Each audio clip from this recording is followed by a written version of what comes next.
It's a surefire sign of fall. Student athletes at high schools all over the nation running drills on the football field, pads and all, sweating through that late summer heat. But over the last few decades, those late summer weeks have gotten hotter and hotter. A Climate Central report found that extremely hot days have become more frequent across much of the U.S., and that is putting student athletes at risk for heat illness and even death. Looking at football alone, at least 67 student athletes have died from heat stroke since 1996, according to a report that was released last year by the National Center for Catastrophic Sport Injury Research. At the University of Connecticut's Corey Stringer Institute, named for the late Minnesota Vikings player who died from heat stroke during training camp in 2001, Dr. Rebecca Stearns and her team are working to reduce heat-related dangers for athletes and laborers.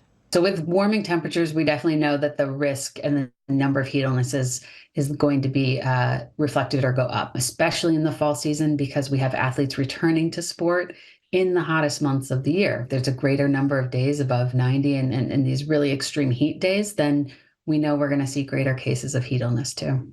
But schools and teams can do their own work to reduce the risk of heat-related illness. Stearns says that modifying practice depending on how hot it is, with changes like making them shorter and less intense, can reduce preseason heat illness by as much as 79%.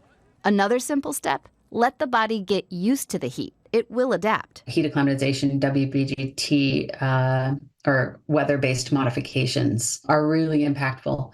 Having a cold water immersion tub on site. These are a lot of the best practices for addressing heat illness. A lot of states do have these as policies, and a lot of schools are independently proactive. There are many symptoms and warning signs of heat stroke. It can be fatal. If your child has a body temperature of 103 degrees or higher, hot, red, dry, or damp skin, headache, confusion, or loss of consciousness, fast heart rate, and even nausea, those are things to look for. Plus, a big red flag is when they're no longer sweating.